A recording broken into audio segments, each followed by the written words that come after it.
3 del flujo sanguíneo cerebral, que se mantiene debido a un control en cuanto a la presión de perfusión cerebral y evitar en sí una elevación de la presión intracerebral, ¿no?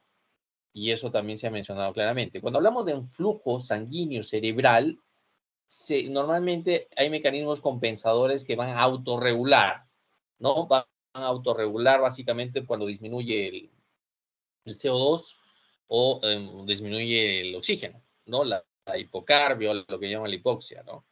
Entonces, en base a ello se va a regular. Hay objetivos, y eso quería preguntar a Fernando. Hablamos de las escalas o pasos como objetivos. Esa bibliografía, quería saber, aclararla o dejarla claro. ¿Qué bibliografía Fernando ha revisado? Y si es que por ahí podemos poner en esa diapositiva, porque si bien hay algunas diferencias con la guía de ATLS, hay valores y objetivos comunes.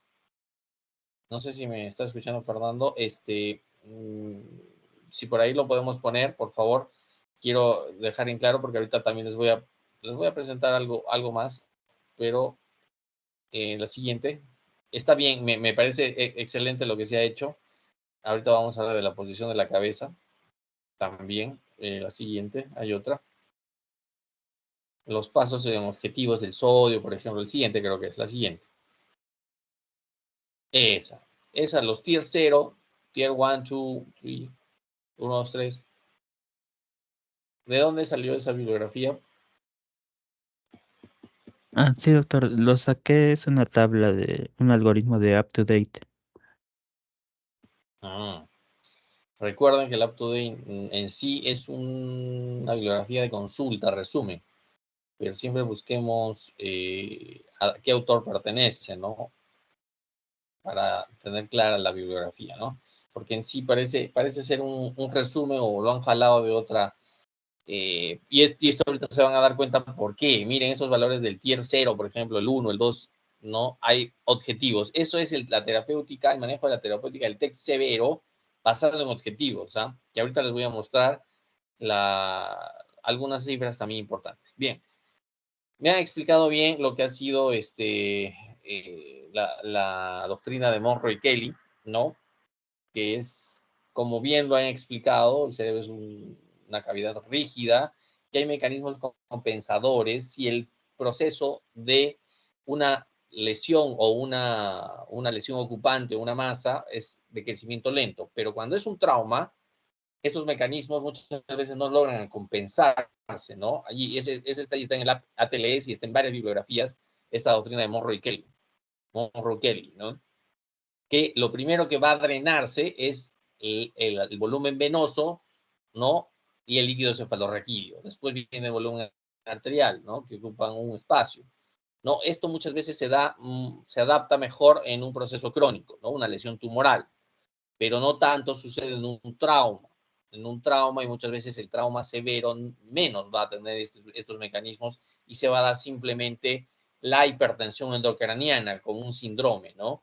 Síndrome de hipertensión endocraniana, y que bien se han mencionado algunas, además de la triada de Cushing para hipertensión endocraniana, hay otros aspectos clínicos y signos, ¿no? Signos y síntomas que se evalúan, por ejemplo, a la evaluación neurológica, ¿no? Por ejemplo, la anisocoria, ¿no?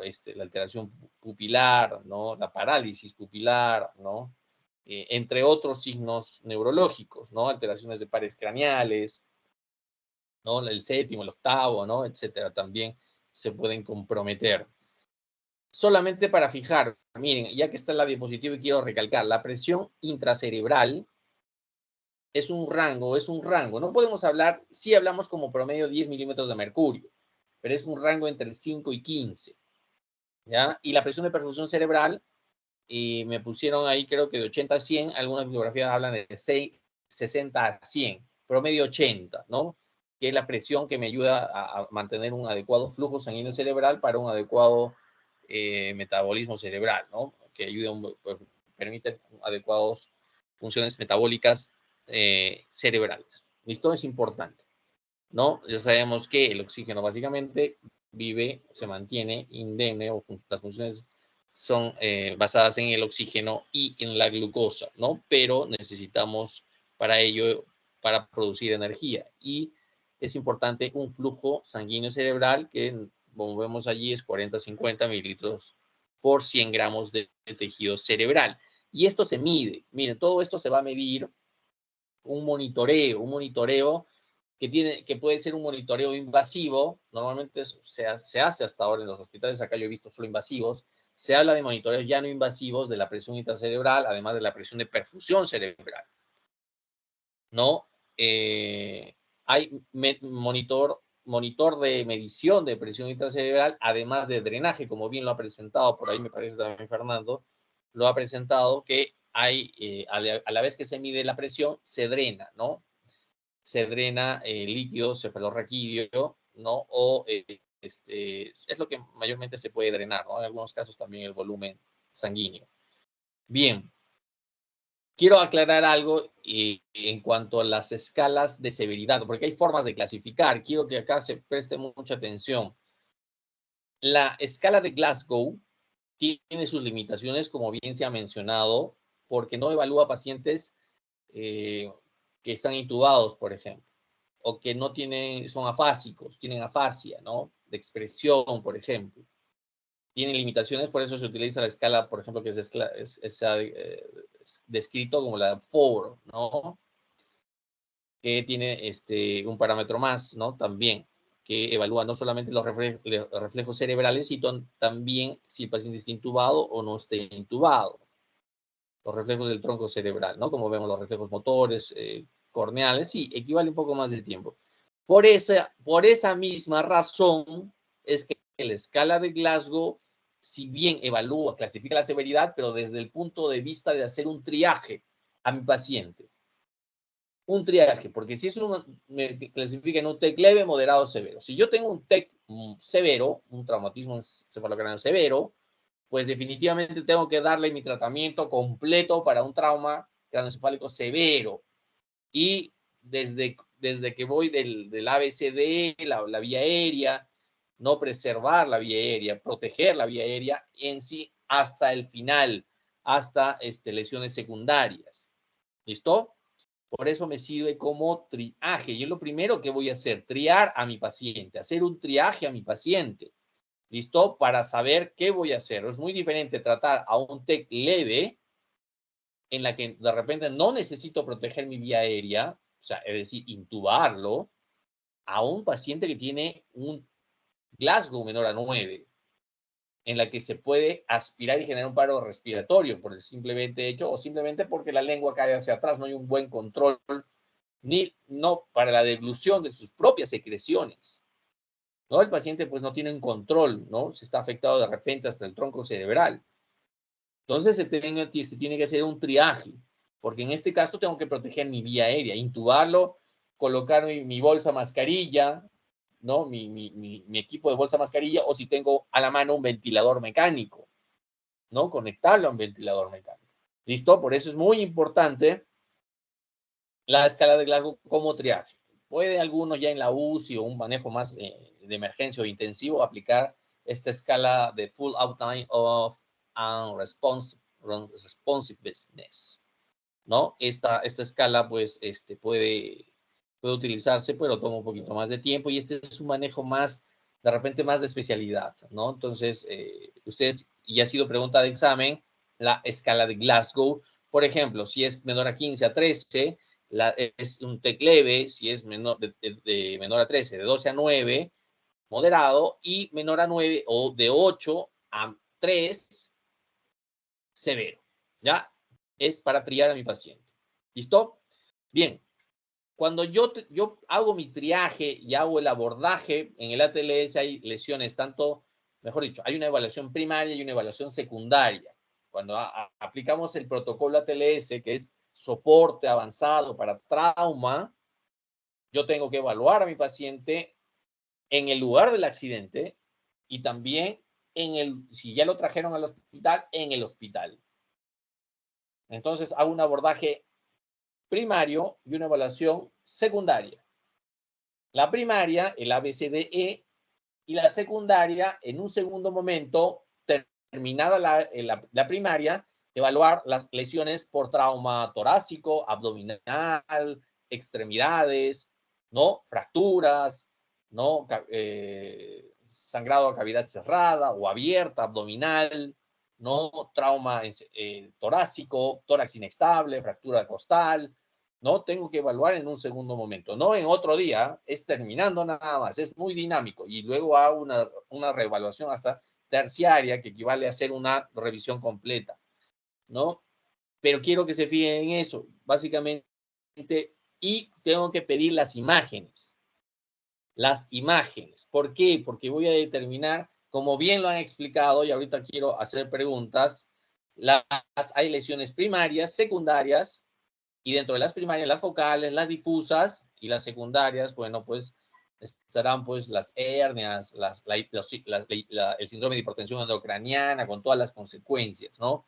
Pero las primarias me interesa en la tomografía. La tomografía la pido con contraste, sin contraste. La tomografía cerebral. Se pide con contraste, sin contraste.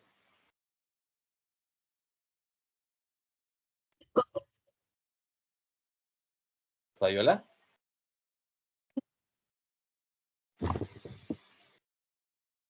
Sí, no, tu audio creo que no está muy bien. En negro nos habían dicho que era sin contraste y con ventana ósea era de elección. Ah, correcto, Catherine. Así es. Es sin contraste. No puedo perder el tiempo pasando a contraste porque ni siquiera sé si el paciente tiene una adecuada función renal. Y tampoco es necesario, ¿no? Porque yo lo que quiero ver son lesiones evidentes, ¿no? No necesito ser muy sutil ante un trauma tan severo que va a generar, ¿no? Hay que recordar que un trauma puede ser, de acuerdo a la fuerza del impacto, puede dañar, de acuerdo a las lesiones como vamos a ver, puede ser leve o también puede ser tan grande el impacto, la fuerza de impacto, que me puede generar fracturas de cráneo, ¿no? Fracturas de la bóveda o de la base de cráneo. Y que si es más intenso puede generar lesiones parenquimatosas. Y necesito, ya de por sí no necesito pedirla, pero si tengo que pedir, como bien ha mencionado Catherine, tengo que pedir la ventana ósea, pero también la ventana parenquimal. La ventana ósea, como su nombre lo dice, es para ver fracturas de bóveda o de base de cráneo. Y la parenquimal, las lesiones que se han mencionado también a continuación, que se han puesto allí, las lesiones primarias, ¿no? Allí está, ese cuadrito me parece excelente y si no me equivoco debe estar en la edición de la TLS, en otras también,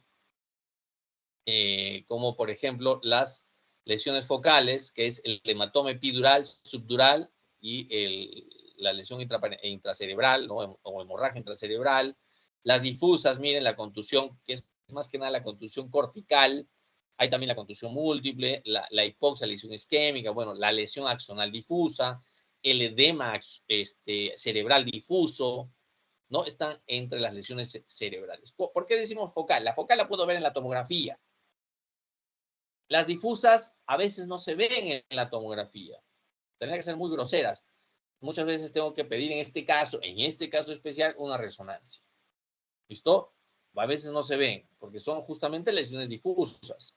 A veces quizás muy sutilmente el borramiento de surcos o cisuras, ¿no? Pero si no, tengo que pedir una resonancia. La radiografía no solo me serviría para ver fractura de cráneo, ¿no? Ni tanto voy a poder ver ni siquiera a veces fractura de base de cráneo, ¿no? Entonces es mejor pedir y no perder el tiempo y tomar una tomografía sin contraste, ventana ósea y ventana parenquimal.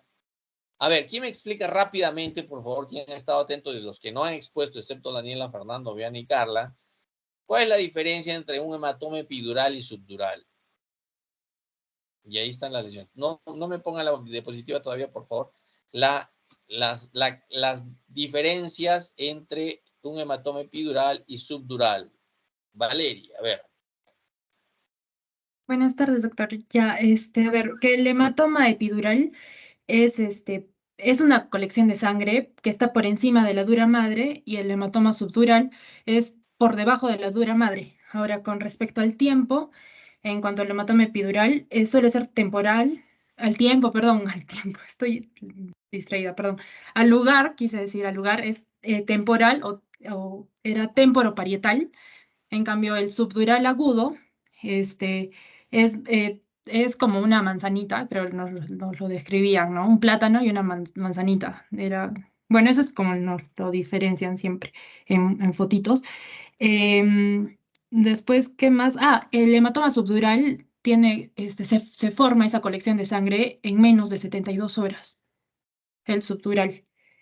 Después, a ver, ¿qué más? Ah, ya, que el hematoma epidural predomina más que todo en el lado derecho. Y, a ver, no sé, eso, doctor. Ah, ya, también el lugar, me olvidé de decir el lugar del hematoma subdural, ¿no? Solo he dicho del epidural, a ver, el lugar del epidural es temporal o temporoparietal, ya. Y del subdural es temporal o puede ser frontal o también puede ser frontoorbital. Ya, Y bueno, ¿no? Que el bien. hematoma subdural también se puede dar por aceleración, desaceleración, ¿no? Como se puede dar, como lo vemos en caso de accidentes. Mm, Ya. mm, sí, y bueno, el hematoma epidural también, me acuerdo que se da más frecuente en hombres y en adultos jóvenes. Ujú. Ajá. Eh, ¿Cuál es más frecuente? ¿Cuál sería más el- frecuente, estadísticamente hablando? ¿Cuál se da con mayor presentación, ¿no? Con mayor frecuencia, ¿no? ¿El epidural o mm, el subdural? ¿No? Estadísticamente ha sido, me acuerdo, una pregunta de examen también, ¿no? el O subdural. el subdural, ¿no? A ver, ya. Y hay otra pregunta de examen, no sé si la tendrás clara, pero ha sido muchas veces preguntado y creo que es importante saberlo. ¿De dónde sangra un hematoma subdural y un hematoma epidural? ¿De dónde parte el Ah, ya. sangrado? En la mayoría de veces, ¿no? Porque hay, El... Ah, perdón, doctor. Perdón. sí, Siga. no, Ah, la ya, pregunta era, que el hematoma epidural suele sangrar de la arteria meningia media. ujú, Era la rama, la arteria maxilar, la rama de la arteria maxilar de la arteria meningia media, en el ujú, hematoma epidural. Y en el subdural solían ser de las venas puentes. Eh, Era la parasagital, creo. Sí. bien, Ujú. muy bien, Valeria. Bien, a ver, pongamos Gracias, la doctor. diapositiva. Muy bien, vamos a aclarar algo más también, es importante. Es más frecuente estadísticamente el hematoma subdural, 30%, ¿no? Y esta estadística es en la mayoría de bibliografías, es tal cual, 30. En algunas, el hematoma subdural va de 0,5 a 9, en algunos hasta un promedio de 5 o 4%, ¿no? Miren, la diferencia es bastante grande. ¿Por qué es esto? Miren, ¿qué sucede aquí? Cuando hay un impacto, como bien se ha mencionado, si es un impacto leve o de menor intensidad, no va a afectar la dura madre, por fuera de la dura madre, sería justamente para que se forme un hematoma epidural. Hay que recordar por anatomía el famoso DAP, ¿no? Las capas del cráneo, ¿no? A partir del cuero cabelludo, el tejido celular subcutáneo, el periósteo, ¿no? La dura madre, por eso digo el DAP, dura madre, la aracnoides y la pía madre, ¿no? Ese es el orden, para que nos acordemos, porque muchas veces han dicho el hematoma que se produce por encima de la pía madre y que está por abajo de la dura madre, ¿no? Aracnoides, ¿no? Listo, eso para tener en cuenta. Aparte de la estadística, la forma, ¿no? Es muy frecuente y esto nos sirve para la tomografía, como bien se ha mencionado. Le llaman biconvexa el hematoma epidural. Es cierto que me dijeron la zona derecha-izquierda va a depender más que nada del lugar del trauma, ¿no? Si bien puede ser más tendiente a un lado, unilateral generalmente es, puede ser dependiendo del lugar del trauma donde se ha producido el mecanismo de trauma. Sí, pero es unilateral y respeta normalmente, como vemos, como es externo, más externo, fuera de la dura madre, respeta cisuras y surcos. Respeta, a diferencia del subdural que no respeta nada, ¿no? Porque como vemos es una forma de media luna, ¿no? Que va de zona, por ejemplo, de zona frontal, región frontal, a occipital, ¿no? Es como vemos en la figura, ¿no? Sí, se preguntó el lugar de origen del sangrado, arteria meningia media, es cierto, como bien se ha dicho. En segundo lugar son los senos venosos, sobre todo sagitales, sagital, ¿no? Es la causa más, del segundo lugar del hematoma epidural. Y en el hematoma subdural, parte de lo, como bien se ha mencionado, los vasos puente. Los vasos puente, o plexos venosos puente, ¿no? En la que aquí no respeta surcos ni cisuras, ¿no? Obviamente el impacto es mayor. Clásico ejemplo es un paciente adulto mayor que dentro de la semana o más de una semana o de repente más de 2 semanas tuvo un trauma que ni se acuerda, ¿no? Y que de repente a las 2 semanas viene por emergencia con desorientado y con cefalea, ¿no? De repente. Se le hace una tomografía y se encuentra un hematoma subdural, muchas veces subagudo o crónico. Ya, acá hay un importante también el hematoma subdural se clasifica en agudo, subagudo y crónico. Van a encontrar bibliografías en que me habla de 48 horas, ¿no? O más, pero la bibliografía que de repente más se acomoda y el ATLS lo menciona y en otras bibliografías es de la semana. A la semana, agudo. 1 a 2 semanas, subagudo y más de 2 semanas, crónico. ¿Y cómo lo voy a ver a la tomografía? Un agudo, ¿hay diferencias al ver la tomografía en un agudo, subagudo, crónico? ¿Alguien lo ha revisado? ¿Cómo yo diferencio un hematoma? A ver, Valeria, a ver, ¿cuál es la diferencia en la tomografía? ¿Cómo lo voy a observar un hematoma agudo, subagudo o crónico? Sí, doctor. Había revisado yo que en el agudo a la tomografía se miraba hiperdenso, la semiluna hiperdensa. En el subdural subagudo se miraba isodenso y en el crónico hipodenso. Correcto. Y eso es netamente relacionado al sangrado, ¿no? Un sangrado reciente, ¿no? Eso toma la coloración, en este caso, en cuanto a hiperdensidad, porque hablamos en tomografías de densidad, ¿no? Y eso evalúa la escala de Marshall, la densidad de las lesiones, ¿no? A diferencia de la resonancia que evalúa la intensidad de las lesiones. ¿Listo? Si es isodenso, porque se va haciendo más oscura la lesión, no será tan clara, ¿no? De repente como al inicio, ¿no? No será, no tendrá una alta densidad, tendrá una isodensidad y una hipodensidad cuando son lesiones crónicas, ¿no? Ya se ve oscuras, negruzcas, ¿no? En el tiempo de 2 semanas o más, ¿no? Por eso es importante evaluar el tiempo, ¿no? Y la forma, ¿no? La forma subdural, ¿no? Si vemos la lesión más abajo, pues estarán las hemorragias subaracnoideas. ¿Han escuchado hablar de las lesiones subaracnoideas, ¿no? La hemorragia subaracnoidea. ¿Cuál es el mecanismo que yo tengo que preocuparme en hemorragia subaracnoidea? Bueno, si bien la causa, la causa más frecuente, de acuerdo a son los accidentes, hay una segunda causa, ¿no? Frecuente. Sabrán a cuál es esa segunda causa y cuál es el mecanismo. A ver, si no hay nadie más que me participe, Valeria, a ver, te llamo a ti, pero a ver si no hay alguien más que me diga cuál es en sí, van a preguntar la causa, si no fuera traumática, ¿cuál es la causa más importante? Y cuál es el mecanismo de que me puede generar consecuencias y que yo tengo que tratarlo oportunamente porque si no esta lesión se puede complicar. A ver, Viani, si no paso a Valeria. Viani, ¿me levantaste la mano? Ah, ¿O ya no? sí, que yo sepa, la causa son las aneurismas. Claro, está dentro del grupo de las malformaciones arteriovenosas, el aneurisma. Ujú. ¿Y cuál sería el mecanismo por el cual tengo que darle tratamiento urgente o pronta, oportuna a una hemorragia subaracnoidea? Por el incremento de la presión endocraniana. Sí, pero hay algo más que me interesa. Hay algo más. Viani, perdón, tu apellido es Viani, porque creo que hay Vázquez. Vázquez. A ver, Valeria, ¿cuál es lo que me preocupa más si es un mecanismo de lesiones secundarias, ¿no? Y que tengo que tratarlo oportunamente. ¿Cuál? Ya quedó Eh, claro que son las malformaciones arteriovenosas, ¿no? Pero, ¿qué más? que se vea, ¿no? Que el TEC sea, que esté entre moderado y severo. Ya. Lo aclaro más específicamente.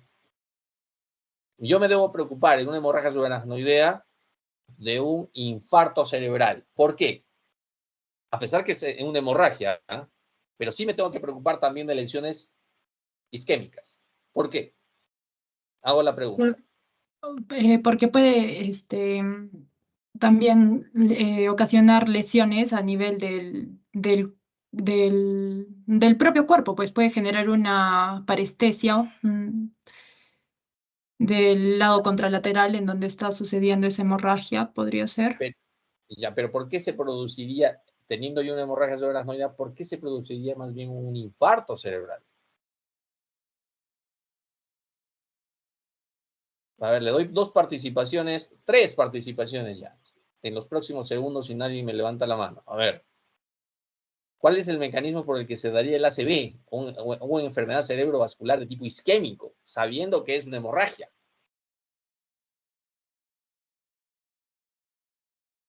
Bueno, creo que se venció el tiempo. ¿Nadie? Bueno, miren, acá esa ha sido también pregunta de examen. Fabiola, a ver, Fabiola, ya, y cierro contigo. Fabiola, ¿cuál es? Doctor, no se da porque hay una presión endocrinal y eso hace que el cerebro, al ser presionado, la presión, las venas empiecen a acumular sangre. Bueno, se ¿Qué? puede dar en cualquiera, puede pasar ese mecanismo, ¿no? En las intraparenquimales, pero hay algo que distingue mucho al espacio subaracnoideo. Hay algo que distingue mucho a ese espacio y quizás lo diferencia muchas veces de lo que podemos pensar, que no, la hipertensión endocraniana o la Porque clínica, está ¿no? cerca del cerebro. No, Si está en el hay cerebro algo puede más. entrar en necrosis. No, Por es una isquemia vasoespasmo. que puede dar, perdón. Vasoespasmo. A ver, Catherine, explícame un poquito de por qué sería vasoespasmo. No, porque puede producir que se contraiga más que todo de manera involuntaria y disminuye el flujo. ¿Qué son? ¿Qué son El sería? flujo sanguíneo. ¿Cómo? En ¿Cómo? general, en Más que general. todo se puede dar como etiología principal de hemorragia subaracnoidea y nos tenemos que poner alertas cuando el paciente presenta un dolor súper intenso de cabeza que no baja con nada. Ya, está bien, pero ahí había que aclarar, bueno, ya pasó un poquito, te lo voy a considerar de todas maneras, sí, pero la razón es la siguiente, sí, está bien. Catherine, ¿no? Bien. Sí, en calle Cervantes. Ya, después de bastante tiempo, pero bien, mire, lo que hay que preocupar es del vasoespasmo, ¿no? De los vasos que están cercanos a las meninges. No hay vasos que justamente al haber este espacio, hay sangrado, va a irritar, va a generar una estimulación de los vasos meningios en general y va a generar un vasoespasmo intenso que va a generar en la zona o circundante a la zona una isquemia por este vasoespasmo intenso cerebral y puede generar justamente pues una enfermedad cerebrovascular de tipo isquémico. Por eso hay que darle medicamentos oportunamente que generen vasodilatación. ¿No? Por ejemplo, el más usado, el nimodipino, y que tiene que tener una dosis que hay que irla regulando y controlando hasta los 21 días, ¿no? Hacer un cambio en la medicación al séptimo, octavo día, ¿no? Porque si no hago ese cambio, pues bien, tengo que ir regulando la medicación, pero esa es la causa principal del infarto cerebral en una hemorragia subaracnoidea. ¿Listo? El vasoespasmo, y eso sí pregunta también de examen. Aunque acá, ahí un poquito se han comido en la diapositiva ese tema, pero es importante tenerlo en cuenta, ¿no? Y el problema de la hemorragia subaracnoidea es que tiene una clínica muchas veces florida y con gran deterioro neurológico de la conciencia, ¿no? Puede haber convulsiones, cefalea, ¿no? Están en una escala de Glasgow menor cercano a 3 o 3, ¿no? Vómitos explosivos, ¿no? Por el sangrado y el vasoespasmo que puede producir. Eh, bueno, eso quizás es lo único que faltaba aclarar. Eh, lo que le llaman lo que le quería decir es un poquito lo que le llaman en este caso es lesión secundaria o una enfermedad cerebrovascular de tipo isquémico secundario a la lesión primaria. ¿Listo? Que sería de tipo focal. De tipo focal. Y las lesiones difusas, a ver, pongamos la diapositiva, la diapositiva de lesiones difusas. Hay varias lesiones difusas, ¿no? Está las lesiones, sobre todo las más distintivas, la contusión, la cortical, ¿no? La lesión axonal difusa, el edema cerebral difuso. Como les dije, estas lesiones tienen alta mortalidad, sobre todo el edema cerebral difuso, que se da más en niños y que tiene una mortalidad del 50%. Miren, ¿eh? Es altísimo.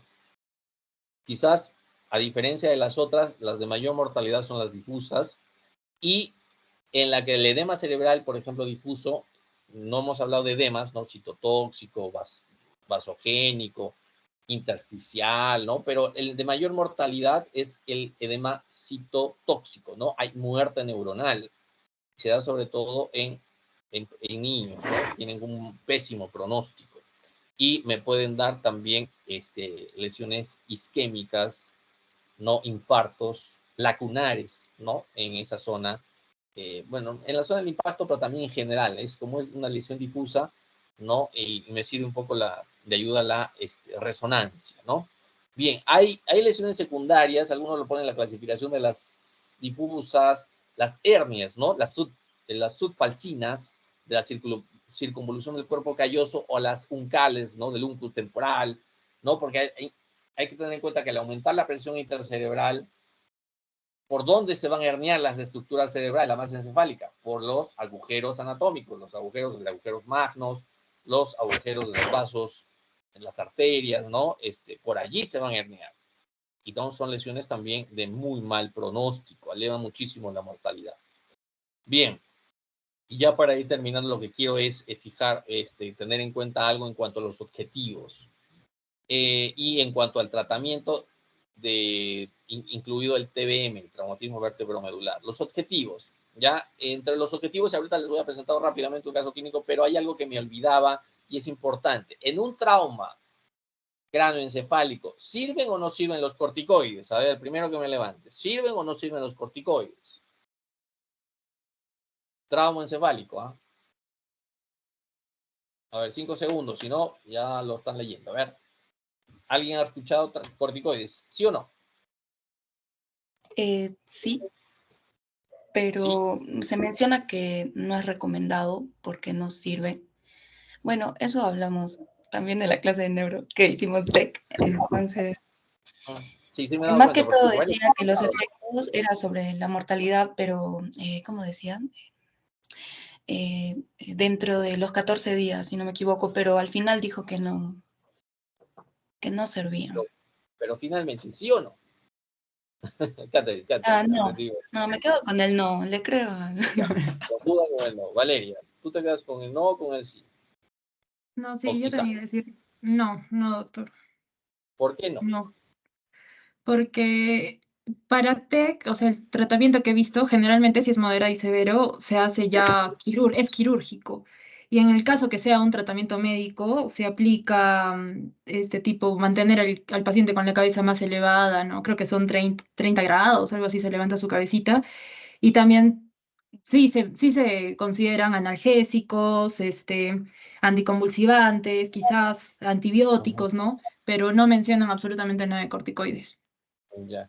Y ya que has mencionado, solo para terminar, ¿por qué la cabeza en 30 a 45 grados? ¿O en rango? ¿O cuál es mejor? Yo me acuerdo, doctor, que era 30 grados. Ya. 30 grados así. ¿Y Sí por me qué acuerdo no? que hay, Ujú. o sea, sí me acuerdo que hay, ¿no? 45 grados, pero en este caso de TEC es 30 grados porque lo consideran como una posición neutra. Ya, pero ¿por qué no 60? ¿Por qué no 50? ¿Por qué no 25? Para que no aumente la presión intracraneal. Mantener su ¿Cómo? cabecita así ayuda a que no aumente esa presión. Sí, efectivamente. Pero ¿cuál es el mecanismo para que no aumente la presión intracerebral? A ver, Fabiola, ¿te Evitan. acordarás? A ver. ¿Por qué esa posición? ¿Por qué sería 30 o de repente 45? O de repente me van a decir, no, es 28, no, de repente no, es 35. Yo me acuerdo que hablaban de que era 30 grados porque forma un ángulo que evita que subiera la presión. Sí, Y que sí, 45 ya estaría muy elevada, por eso se busca 30 grados, que era un ángulo medio. ya, pero así porque sí, o sea, hay una razón, ¿no? Renato, a ver, hay una razón. Ah, no, no, doctor, no sé la razón, solo sé que también que se pone en 30. Ya está. A ver, ¿Me toca? Caterín, cierro contigo. Caterín. Es porque más que todo nos evita el edema y nos decían porque era para que se evite la compresión de las venas que pasan por el cochito, las yugulares, y que esto Ya. nos impide el retorno, ¿no? Entonces evitamos que haya lo que es el edema importante, es por eso que En se sí la pone. razón es bastante simple, ¿no? Y con eso quiero terminarlo para no alargarlo. Es el ángulo en el que se produce el mayor o mejor drenaje venoso y de líquido cefalorraquídeo. ¿Ya? Ustedes van a leer, sí, 40, 45 grados, pero hay bibliografías que van a estar a favor del 30 grados por otros factores, ¿ya? Hay otros factores más, pero básicamente es el ángulo de mayor o mejor drenaje del líquido cefalorraquídeo o del drenaje venoso. ¿Ya? Ese es el ángulo, ¿no? Algunos todavía manejan el de 45, el rango, pero se recomienda por esta razón el de 30 grados. ¿Listo? Es un tema que a veces hasta ha sido bastante discutido. ¿Catherine? Si te quedaste con la manito abierta, levantada, ¿no? Bien. Sí, sí, perfecto. Ya Y lo- los corticoides no se recomiendan, ¿ya? No se recomiendan. En general no se recomienda porque empeora el pronóstico. Empeora el pronóstico porque tiene que ver mucho si la barrera hematoencefálica está indemne o indemne. Muchas veces un criterio para dar corticoides muchas veces es que la barrera esté indemne. Muchas veces en estos casos no.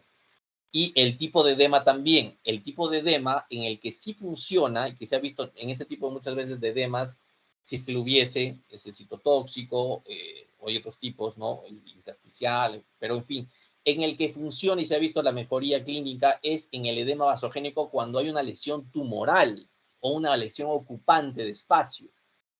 En ese tipo de edema citotóxico, perdón, vasogénico, sí se ha visto una mejoría clínica de los pacientes al darle corticoides. ¿Listo? En la que hay alteración justamente interviene la barrera hematoencefálica como parte del proceso del crecimiento tumoral, en fin. Hay otro tema incluido allí, pero básicamente no se debe recomendar corticoides, más bien, como bien se ha dicho, en traumatismo vertebromedular sí se recomienda, a pesar que las guías ATLS no indican exactamente la dosis, pero en general la evidencia está a favor de que sí se dé metilprednisolona, ¿no? Que es el corticoide más utilizado, ¿no? 30 miligramos por kilo, ¿no? En 15 minutos, que se den las primeras 8 horas del traumatismo, y luego después de 45 minutos da 5.4 miligramos por kilo en infusión, ¿eh? En infusión las siguientes 23 horas. En infusión. Sobre todo ayuda en los pacientes que tienen shock medular. ¿A qué llamamos shock medular? A ver, shock medular, triada de shock medular. 1, 2, 3, 4, 5. Shock medular. Hay que acordarnos de shock medular, shock neurológico o neurogénico le llaman. No es igual, es parecido, pero no es igual. El shock de por sí me habla de hipotensión arterial. El shock neurogénico, muchas veces también se ha preguntado, me habla de bradicardia además, ¿no? Bradicardia, al igual que el shock medular, y el neurogénico es hipotermia, y el medular, vasodilatación periférica. No es igual. Parecido puede ser, pero no es igual. tienen mecanismos diferentes, pero ha sido alguna vez preguntado. Por si acaso, ¿ya? Simplemente. La triada de Cushing ya me dejaron claro que es triada de Cushing, ¿ah? Es lo contrario. Hipertensión arterial, bradicardia y respiraciones irregulares que pueden ser similares a una taquipnia, ¿no? No es, muchas veces se deja como respiraciones irregulares. Y si tengo signos de hipertensión endocraniana, síndrome de hipertensión endocraniana que clínicamente, además de los signos que les he mencionado, puede haber compromiso de la conciencia. Y siempre vemos el antecedente, trauma, ¿no? Y tengo por allí cambio en la conciencia, puede tener una hipertensión endocrinal, sí, tengo que tener también de repente confirmar mi diagnóstico con una imagen, borramiento de surcos, un edema que se ve al circundante de la lesión, desviación de la línea media, y en esos casos me va a servir las sustancias hiperosmolares, tipo manitol o tipo soluciones hipertónicas, ¿no? Como el cloruro al 3%, al 7, al 7.5%, al 23.5%. Es más, tenemos varias presentaciones. La idea es que tienen sus ventajas y desventajas. ¿Cuál preferirían usar si tienen las dos? ¿Cuál? ¿Cuál de las dos? ¿Cuál utilizarían si tienen las dos? ¿Y por qué? Bien, tengo manitol por un lado y tengo solución al 3% de sodio del 3%. ¿Cuál uso si yo tengo que escoger? ¿Y por qué? Pregunta exacta. Porque el manitol es más ¿me toca? Yeah. Es más efectivo para reducir la presión intracraniana. Entonces, bueno, la presión intracraniana. Mientras que la solución hipertónica nos puede causar una hipernatremia, ¿no? Y si el sodio se dispara, pues tenemos que cambiar a lo que es el manitol. Así que creo que preferible se utiliza el manitol. Ya. Y a propósito, ya que me has respondido eso, Valeria, así como en este grupo me dicen neurología, me han dicho neurología, me han comentado mucho de neurología, parece que ha quedado al menos bastante Es que grabado en la las memoria. notas eran muy bajas, ¿Perdón? peligrosos, jalar. Es que las notas eran muy bajas, mucho contenido, o sea, teníamos que estudiar harto porque si no jalábamos ese curso.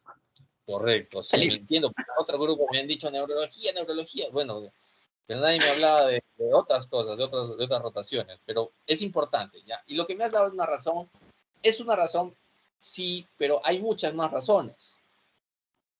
Bueno, también porque deshidrata las células, incrementa el diámetro de los vasos, reduce la adición leucocitaria, todo ese tema está ahí. Ya, lo vamos a resumir en sí. Miren, la balanza se inclina a usar más las soluciones hipertónicas, no tanto el manitol. ¿Por qué? Pueden haber muchas más razones, como bien has mencionado, pero hay otras que son de peso, ¿no? La de la hipernatremia, evidentemente tengo que ver el sodio, sí, tengo que ver el sodio, definitivamente. Pero ¿cuál es el problema del manitol? El problema del La manitol deshidratación. y genera hipovolemia, sí, justamente Yo, doctor. la hipovolemia es hipotensión, porque es una sustancia osmótica, y si el paciente ya viene hipotenso, como muchas veces son estos pacientes que tienen un shock de repente medular, un sangrado, una hipovolemia, y además le voy a dar manitol, porque tiene una hipertensión endocraniana con edema cerebral, si le voy a dar tineidad de Cushing con trastorno de la conciencia, ¿no? Si le voy a dar este paciente ya está hipotenso, ¿no? Y si le voy a dar manitol, se hipotensa más. Entonces puede llegar si no tenía un shock, tendrá shock. La otra razón importante es que estos pacientes como pueden generar una injuria renal prerrenal. Como es osmótica con el manitol, puede generar una injuria renal que agrava el cuadro que ya viene el paciente, ¿no? En este caso. Entonces, son razones de peso como para pensarlo dos veces si le doy manitol. Y la otra razón es la hipertensión endocraniana de rebote, al dejar de utilizar manitol. Entonces, estas son razones de peso como para, por el otro lado, sí, hay que cuidar la hipernatremia. Me facilitan sí aumentar la presión porque es una solución pues isotónica muchas veces que lo voy a dar. Es más, algunos dicen, prefiero el cloruro de sodio versus el lactato de Ringer o no. No hay diferencias, algunos se inclinan a favor del cloruro de sodio porque me ayuda a mejor un control de la presión arterial, ¿no? Pero evidentemente hay que cuidar el sodio. Hay pacientes que más bien hacen hipertensión hipertensión arterial, como la triada de Cushing, más bien ahí hay que tener cuidado, ¿no? Que no se nos suba la presión con el cloruro de sodio. Pero en general pueden haber otras razones, pero la balanza se inclina a que tiene cierta más ventaja la soluciones hipertónicas en relación. Y la dosis del manitol va de 0.25 a 1 gramo, algunos mencionan hasta 1.5 gramos por kilo, ¿no? Y las soluciones hipertónicas van en mililitros, ¿no? En promedio 2 mililitros por kilo, van de 1 a 6, ¿no? 2 o 3 mililitros por kilo, y lo voy dividiendo. El manitol lo divido en 4 dosis, ¿no? A los 3 días hay que ir evaluando la clínica y las imágenes muchas veces, y se va disminuyendo el manitol, ¿no? Poco a poco. No hay que ver la línea media, por eso nos sirve también las escalas de Marshall y de Rotterdam. ¿Cuál es la diferencia entre las escalas de Marshall y Rotterdam? ¿Por qué las usamos? ¿Por qué antojadizamente utilizamos esas escalas? O podríamos utilizarla. A ver, ¿por qué? O sea, hay una razón. ¿Por qué utilizamos? ¿Cuál es el beneficio de las escalas de Rotterdam versus Marshall? Hay otras, Estocolmo, Helsinki, ¿no? Como la declaración de Helsinki, ¿no? Estos documentos importantes de Estocolmo, pero también son escalas. ¿Sí? Y bueno, ya para terminar, mejor, si es que no lo tenían claro, básicamente, y está escrita en la diapositiva, si la ponen también, Marshall me evalúa la mortalidad y el riesgo o predice la posibilidad de que hagan hipertensión endocrinal, dependiendo la lesión, porque son 6 tipos de lesiones, ¿no? Evalúan las cisternas basales, ¿no? O mesencefálicas, la lesión que se presenta, la hemorragia, o no, si hay o no, y el edema cerebral, ¿no? Y bueno, hace una cápita en la lesión 5 y 6 si es una lesión evacuada o no evacuada. Pero entre mayor sea la lesión, hasta llegando al grupo 6, al tipo 6, pues la mortalidad se eleva, ¿no? De igual manera, la hipertensión endocrinal. A diferencia de Rotterdam, que evalúa más que nada la mortalidad a los 6 meses, ¿no? El pronóstico a los 6 meses, como bien se ha dicho. Suma 6 puntos más 1, ¿no? Y también lo hace la división, hace divisiones, más bien agregando la lesión epidural y la hemorragia subaracnoidea o intraventricular, ¿no? Y a mayor puntaje, mayor mortalidad. A diferencia, por ejemplo, ustedes dirán, ¿no? De menor puntaje o de inicio, una lesión inicial a una que continúa es peor pronóstico, a diferencia de las escalas de Asia, ¿no? De Asia que evalúa, por ejemplo, TBM. Las TBM va de una lesión completa de la tipo A una lesión indemne, no hay lesión absoluta en la de tipo E, ¿no? Entonces, una lesión de tipo A, hay sección completa de la médula y que me puede dar un shock medular y una ausencia de reflejo vesical. Estos pacientes tienen que colocarle sonda vesical para que puedan evacuar o tener una diuresis por medio de la sonda. ¿Listo? En la TBM. Y ya hemos dicho que el corticoide. Sí, es cierto, alguien me mencionó, creo que sí fuiste Valeria, que me mencionó que darle anticonvulsivantes por el riesgo de convulsiones. ¿Y alguien ha escuchado el CRASH 3, el estudio CRASH 3 en traumas encefálicos? Y con esto termino, las lesiones CRASH 3, que es las lesiones en las que se ha visto el beneficio del ácido tranexámico, ¿no? En evitar o mejorar la mortalidad, aumentar la mortalidad por sangrado intracerebral, ¿no? Utilizando ácido tranexámico, que básicamente es a través de un mecanismo procoagulante que evita el sangrado, ¿no? Y que mejora el pronóstico, ¿no? Y que la evidencia está más dada en estos estudios de trauma encefálico. ¿Listo? Esto para terminar, y ya para solamente quizás algo más, la coagulación, bueno, hay factores de liberación. Valeria. Doctor, una pregunta. Nosotros, o sea, ¿cuál podríamos elegir entre la escala de Rotterdam y la de Marshall? Sí, al final, o sea, los dos nos van a dar la mortalidad, pero el tiempo, ¿no? También. Así es, ¿Qué nos justo recomienda eso. usted? Es una muy buena pregunta que la digas, porque hay una diferencia puntual. Marshall se utiliza en pacientes que ingresan con un trauma encefálico. En cambio, las de Rotterdam están hechas más, como se dice ahí, para los 6 meses, para evaluar pronóstico a los 6 meses. Por eso no se usa mucho Rotterdam. Por eso ustedes van a ver que la mayoría de preguntas van a ser en base a Marshall, porque es una escala utilizada al ingreso. ¿Por qué? Porque necesita de repente una cirugía, y ahorita les voy a mostrar por qué. A ver, bueno, ahorita si no se las muestro, la cirugía de una craniectomía, por ejemplo, descompresiva. Me sirve Marshall, y de acuerdo al Marshall, indico si entra a sala o no entra a sala a hacer una craniectomía descompresiva, porque es una escala que se utiliza al ingreso del paciente que llega para ser evaluado y que determina si va a entrar a sala o no va a entrar a sala de operaciones. Por eso es importante esta escala de Marshall. Y eso es lo que quería mencionar también.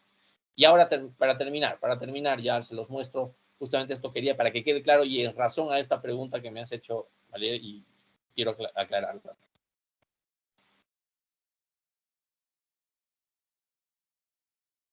A ver.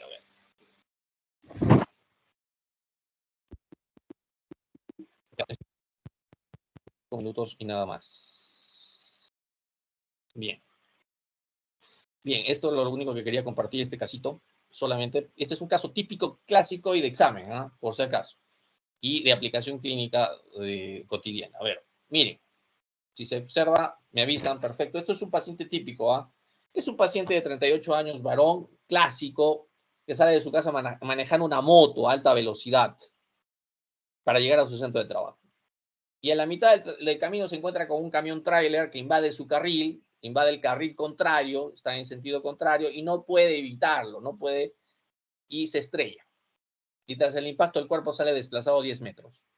El paciente es traído en ambulancia de emergencia por los bomberos, ¿no? Como siempre sucede, los bomberos son los primeros que muchas veces acuden, ingresa a sala de emergencias, lo traen en una tabla rígida con inmovilización cervical, con signos vitales, ¿sí? Bañado en sangre, inconsciente, sin familiares.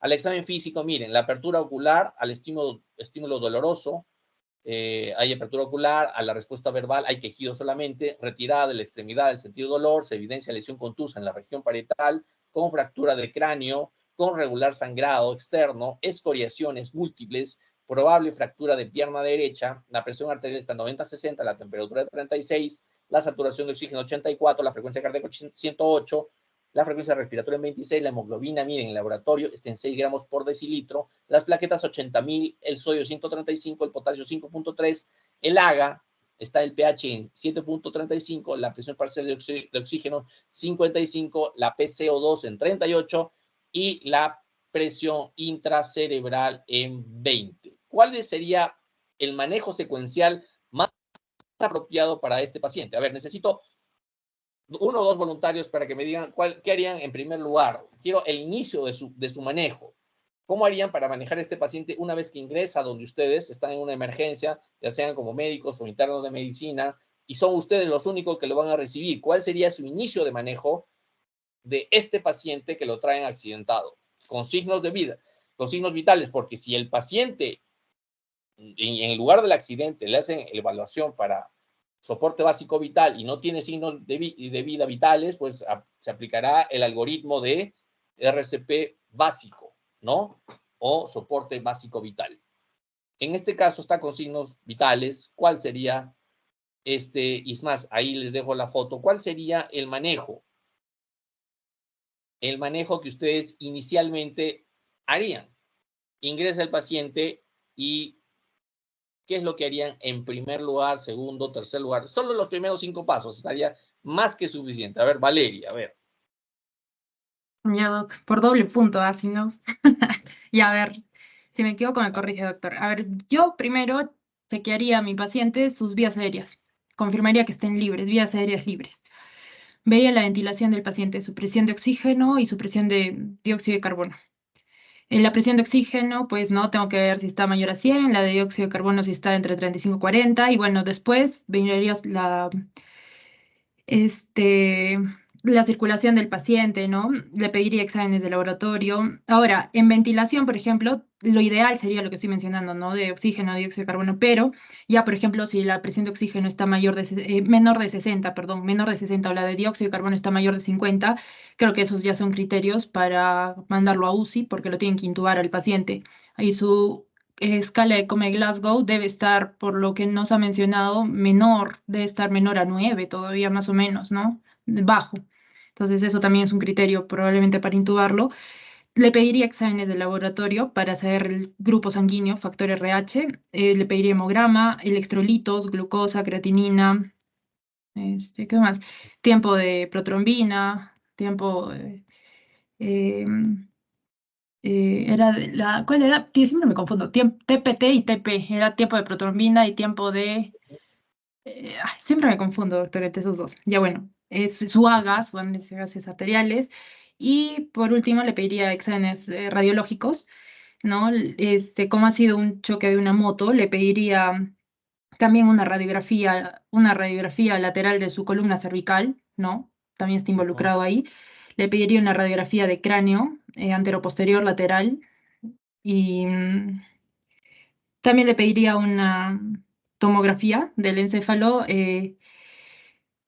¿Qué más puede ser de repente? No, pero es que no sé todavía bien el manejo en emergencia, doctor, pero creo que no es muy factible la resonancia, ¿no? Creo que más rápido es la tomo, así que me quedaría hasta ahí esta toma.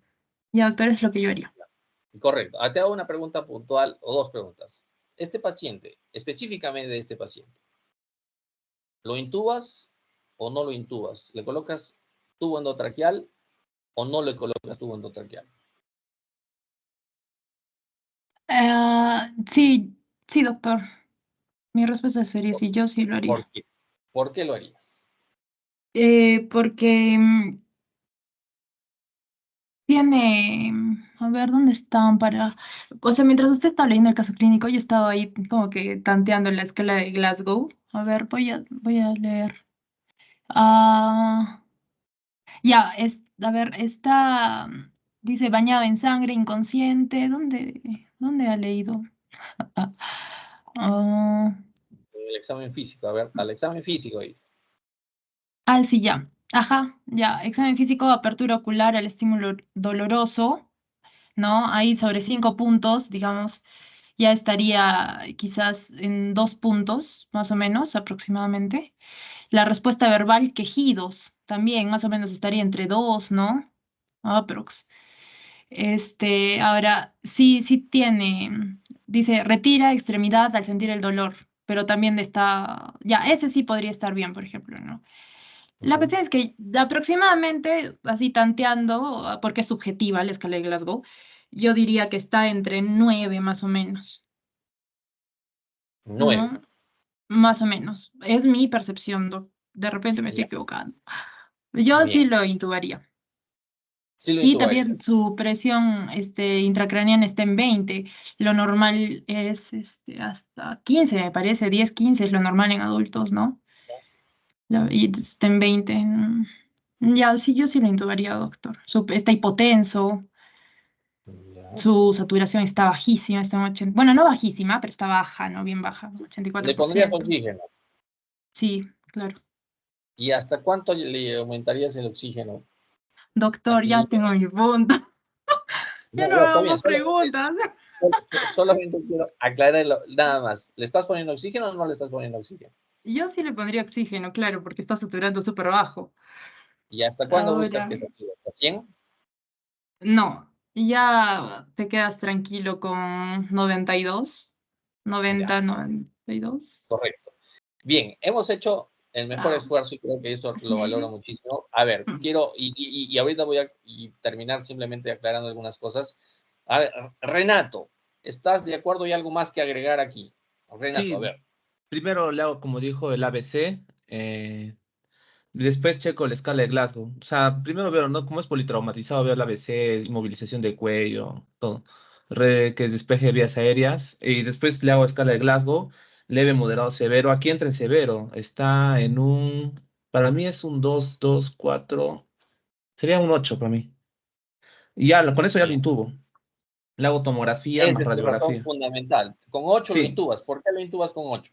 porque es que con un Glasgow severo, o sea, en la escala severa se intuba siempre, es lo que yo leía así. Hay que proteger la vía aérea, ¿no? Por riesgo de Sí. aspiración o compromiso de la vía aérea, ¿no? Puede generar un paro más bien respiratorio, ¿no? Digamos, Ujú. y eso conllevar a un paro cardiorrespiratorio. Esa creo que es la razón principal por la cual yo debo proteger mi vía aérea, ¿eh? Cuidado. Esa es la razón por la que en este caso es un, por eso les he dicho, ahorita y está bien. Renato, ¿y alguna pregunta más? Te hago la pregunta, una repregunta final, ya para cerrar el caso. Este paciente, ya le has hecho la escala de Glasgow, ¿le transfunde sangre o no le transfunde sangre? ¿Le transfundes plaquetas o no le transfundes plaquetas? ¿Tú qué crees? Ay, no sabría decirlo. O sea, lo que yo llegué a leer era hasta, o sea, hasta las medidas para evitar, ¿no? Para proteger el cerebro, para el del edema. El Ya, manitol, el CO2, elevar ya que la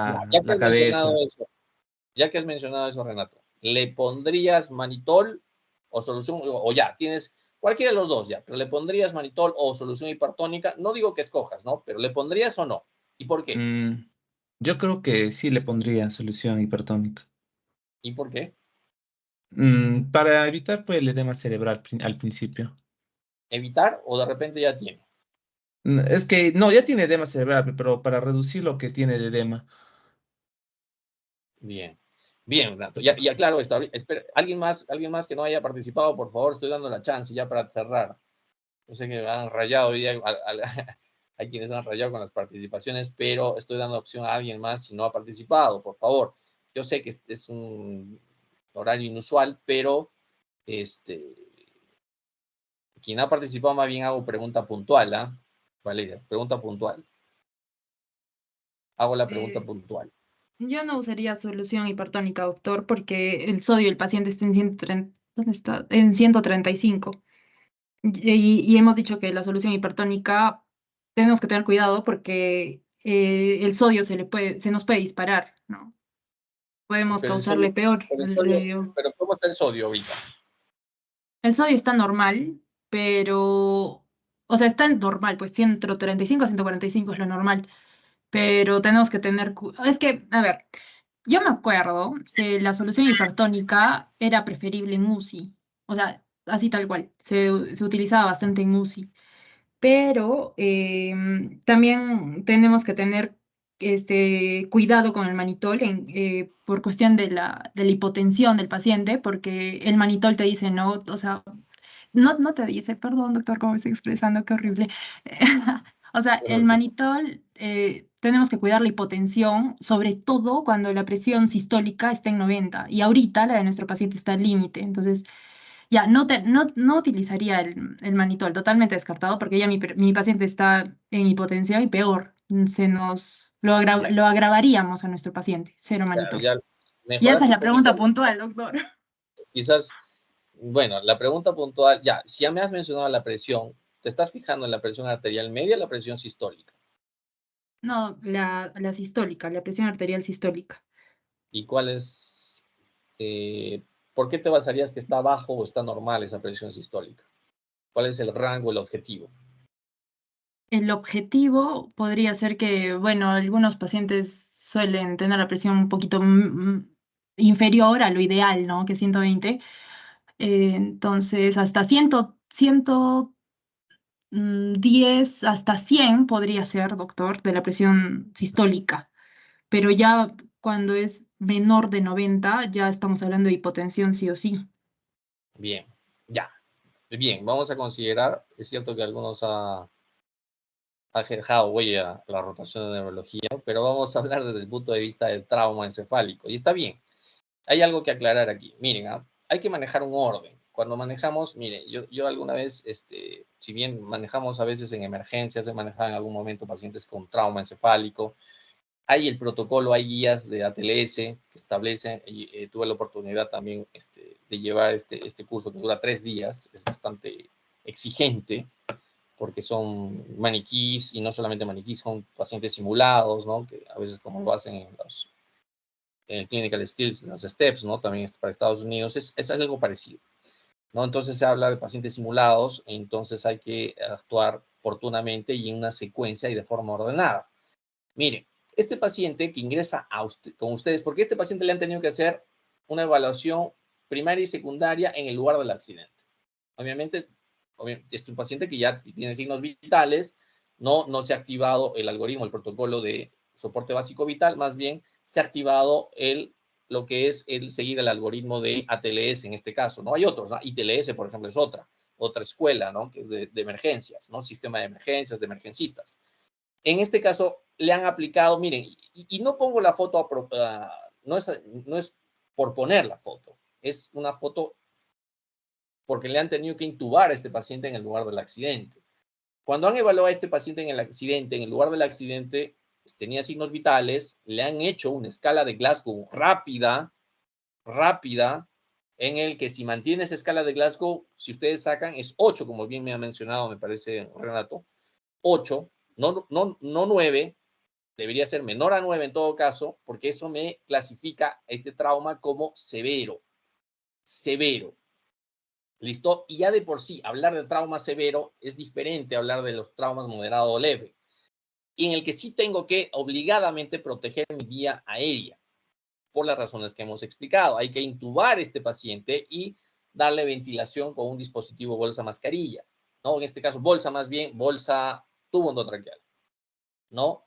Conectarlo allí y darle ventilación a través del tubo endotraqueal y transportarlo, y lo han transportado. Evidentemente, una vez que lo han encontrado, ha habido un personal que antes de todo, antes de cualquier cosa, ha sujetado la cabeza para inmovilizar a nivel cervical, ¿no? La columna cervical la ha inmovilizado, sujetado, y no se ha desprendido de la cabeza hasta que llegue el equipo que lo ha transportado, el equipo de emergencias avanzado, la ambulancia, en este caso los bomberos, no lo ha debido soltar. ¿Por qué? Porque todo paciente con trastorno de la conciencia que no responde, tiene signos vitales, pero no responde, se considera lesión cervical hasta no demostrar lo contrario. Es cierto que ustedes me han mencionado en las diapositivas, en la explicación que me han dado, que se trata de buscar una inmovilización selectiva, de acuerdo a los factores de riesgo, sí, pero todo paciente que tiene un accidente de tránsito y que no responde, ha perdido el conocimiento, tiene una lesión cervical hasta no demostrar lo contrario. Por lo tanto, se ha sujetado la cabeza, otro rescatador ha llegado y ha colocado el collarín, se tiene que colocar en este caso el collarín, ¿no? Algunos dicen semirrígido, rígido. Los rígidos dan mayor estabilidad, sobre todo si lo voy a transportar, ¿no? En este caso sí tengo que colocarle un collarín rígido. Los ladrillos, la tabla rígida, la han tenido que colocar, la han movilizado en bloque, ¿no? Esto ya después, en el lugar del accidente, ha fijado la cabeza y lo han intubado. ¿Ya? Lo han intubado para proteger la vía aérea. Si le han tomado la presión, hay que hacer un ABCDE. Una vez que le han hecho la escala de Glasgow, hay que evaluar. La evaluación primaria significa hacer un ABCDE, ¿no? Y ver la vía aérea, ver la ventilación, ¿no? La A es vía aérea y inmovilización cervical. La B, la ventilación. La C, si el paciente está sangrando, tiene una lesión sangrante, si está hipotenso, hay que hacer compresión, ¿no? Etcétera. Hay que hacer torniquete, si fuese necesario el caso, solamente en amputaciones es útil el torniquete, según la evidencia, y hay que manejar un orden para manejarlo, y ese es el orden que yo les menciono, ¿ya? Para que lo tengamos claro y esté en las guías ATLS. Hago mi triaje, si digamos llega al hospital, hago mi escala de Glasgow y evalúo mi A, B, C, D, E, ¿ya? Para que no se confundan, hay que seguir ese orden. Hay factores, hay datos de alarma que se los he puesto allí también, que hay que tratarlos si se presentan, pero básicamente la evaluación primaria es el ABCDE. El déficit neurológico hay que revisar rápidamente las pupilas, la exposición y control ambiental.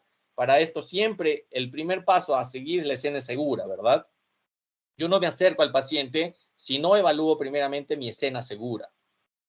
Yo, primero, como se dice en manejo de trauma, primero soy yo, segundo soy yo. Si no me estoy seguro yo, y segundo soy yo, no ingreso a la escena a menos que esté completamente seguro que no hay ningún riesgo para mí. Si veo que no hay ningún riesgo, voy y soy el rescatista, soy el primer rescatista que se va a acercar. Si no, no me acerco. Cuidado, ¿ah? No por ayudar van a ser los héroes. Primero es su vida. Hay quienes se olvidan de eso, ingresan al área y el paciente no le pasa nada y sobrevive y el que rescata muere. Así que, por favor, en manejo de trauma, primero soy yo y segundo soy yo. Y si no, si me aseguro, ya lo evalúo. Y en este paciente, bueno, se evalúa el ABCD, lo han intubado, ¿no? Y lo traslada. Llega al hospital, lo primero igual, mi triaje, escala de Glasgow tiene 8, ABCD, vía aérea, respiración, ventilación mecánica o el manejo del AMBU con mi tubo endotraqueal, fluidos, ¿no? Evalúo mis pupilas nuevamente, si hay compromisos pares craneales, por ahí sí se puede evaluar. Y bueno, ¿y cuál es lo otro? Esa es la evaluación primaria. La evaluación secundaria se puede hacer también rápidamente, si hay lesiones en el tórax, en el abdomen, si hay traumas cerrados, si hay fracturas, si hay sangrados, si hay hemorragia, lesión femoral, la arteria femoral, etc. Se pueden evaluar todo en ese momento. Si viene con torniquete, todo tiene que ser evaluado rápidamente, pero en ese orden, A, B, C, D, E, y luego la evaluación secundaria, y luego la terciaria. A, B, C, D otra vez, y todo otra vez. ¿Listo? Y una vez que yo estabilizo a mi paciente y esté intubado, recién pido mi tomografía. Y no olvidarnos, de repente, uy, me olvidé la tomografía, ya lo estoy queriendo mandar a sala. No, si no, ¿cómo lo mando a sala? Hay que ver la lesión cerebral. Por eso mi tomografía es importante. Ya de por sí no necesito pedir si es ventana ósea o ventana parenquimal. Mi tomografía es sin contraste. Si no, lo indico nuevamente. Aquí, ¿por qué me sirve? Y aquí por eso se enfatiza en utilizar la escala de Marshall. Porque si es una lesión que cumple criterios que debe entrar a sala para hacer una cranectomía descompresiva, le voy colocando, de repente tiene signos de hipertensión endocraniana, de hecho que debe tenerlo, porque miren, esta es una lesión en hematoma subdural, ¿ya? Por cuestión de tiempo lo voy adelantando. Es un hematoma subdural y es agudo porque tiene son lesiones hiperdensas. Es una lesión hiperdensa, ¿listo? En el que probablemente tenga una lesión difusa de tipo 2 o 3, ¿ya? Según la escala de Marshall. Pero si cumple criterios para entrar a sala, que se los he puesto en el recuadro inferior izquierdo, que es un hematoma mayor de 10 milímetros, con desviación mayor de 5 milímetros de la línea media, con edema cerebral, signos de hipertensión endocraniana, síndrome de hipertensión endocraniana, este paciente tiene que entrar a sala urgente, hacer una craniotomía descompresiva, ¿no? Ya ustedes saben que al hacer la craniotomía es retirar una parte del cráneo, ¿no? Se hace una descompresión, se tiene que dejar algunos días todavía, ese fragmento se coloca debajo del tejido celular subcutáneo, generalmente en el abdomen, para preservarlo. ¿Listo? Lo hacen hasta que pueda ser recolocado por segunda intención. Pero me sirve al ingreso evaluar la escala de Marshall por esas razones. ¿Listo? Para determinar no solamente la hipertensión endocraniana, sino también la mortalidad y si es que requiere ingresar a sala de operaciones como indicaciones de tratamiento quirúrgico. Sobre todo la cranectomía descompresiva, hay otros tipos de tratamientos, sí, pero la red Rotterdam me sirve más para ver el pronóstico. Se puede hacer también, pero es más ver el pronóstico de este paciente, ¿no? Cuánto de puntaje tiene y cuánto de mortalidad tiene, sobre todo hacia los 6 meses. ¿Listo? Y este es el objetivo. Miren, me mencionó Fernando objetivos que lo ha sacado del up-to-date, me dijo que esa no es la bibliografía, que no deberíamos manejar como up-to-date, debería manejar el autor de esos pasos a seguir o los objetivos, porque el tratamiento del trauma encefálico es basado en objetivos. Y sí, me debo basar en la presión arterial sistólica, mayor o igual a 100. Algunos lo dividen por la edad, pacientes jóvenes o pacientes adultos mayores, ¿no? Pero en general debo buscar en mayor o igual a 100 la presión sistólica. Algunos dicen manejar la presión arterial media, ya no es el 65, es el 70, como se darán cuenta, que se correlaciona con el de 100 milímetros de mercurio. La temperatura, no debo tener hipotermia o hipertermia, ¿no? Si tengo hipotermia, soluciones calentadas, soluciones que se han sido sometidas a calor para poderlas infundir, mantas térmicas, frazadas.